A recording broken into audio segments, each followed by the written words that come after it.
चार दोस्त 12वीं पास करने के बाद एक होटल में छोटी सी पार्टी कर रहे होते हैं और बातों ही बातों में चारों डिसाइड करते हैं कि आज से 40 साल के बाद आज ही के दिन 1 जनवरी को हम फिर से यहीं मिलकर पार्टी करेंगे। और हाँ, जो सबसे आखिर में आएगा सबका बिल वही पे करेगा। होटल का वेटर भी ये सब देख रहा था। कहने लगा 40 साल बाद अगर मैं भी यहीं रहा तो आपकी ये पार्टी जरूर देखूंगा। ठीक 40 साल बाद पहला दोस्त होटल पहुंचता है तो देखता है वो होटल अब 5 स्टार बन चुका है। अब वहां पर सब कुछ बदल चुका है। तो एक शख्स उसे पहचान जाता है और कहता है सर बैठिए, मैं आपको पहचान गया, मैं वही वेटर हूं जो अब इस होटल का मालिक बन चुका हूं। वो कहता है क्या बात है। इतने में दूसरा दोस्त आ जाता है। दोनों की बातचीत शुरू होती है कि बिजनेस ग्रो कर गया, सब कुछ अच्छा चल रहा है। दोनों अपनी अपनी बातें शेयर कर ही रहे होते हैं कि तीसरा दोस्त भी पहुंच जाता है, लेकिन चौथा दोस्त अब भी नहीं आया।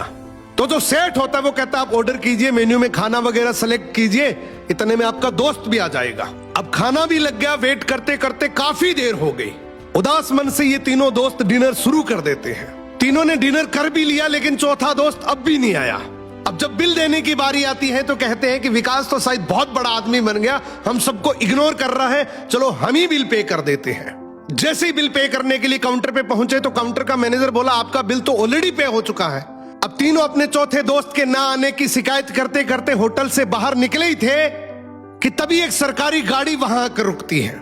उसमें से एक लड़का उतरता है और तीनों के पैर छूते हुए कहता है मेरे पापा टीचर बन गए थे, मुझे कलेक्टर बनाने के काबिल कर दिया, लेकिन अफसोस मेरे पापा आज से 1 महीने पहले ये दुनिया छोड़कर चले गए। उन्होंने आखिरी वक्त में आपके इस वादे के बारे में मुझे बताया था और कहा था कि जब तीनों पार्टी खत्म कर ले तो उसके बाद तू वहां जाना और पेमेंट वगैरह कर देना। लड़का हाथ जोड़कर बोला मेरे पापा अब इस दुनिया में नहीं रहे, उनका वादा पूरा करने के लिए मैं आया हूं। अब ये तीनों नम आंखों से रियलाइज करते हैं कि हम 40 साल बाद ही क्यों मिले, 40 दिन बाद क्यों नहीं मिले। सपनों से हमेशा मिलते रहिए, इससे पहले कि कोई आपका अपना ये दुनिया छोड़कर चला जाए, क्योंकि आदमी सिर्फ एक पानी का बुलबुला है। अब ये रील टेक करो ऐसे दोस्त को जिससे आप काफी टाइम से नहीं मिले और अब उससे मिलना चाहते हो।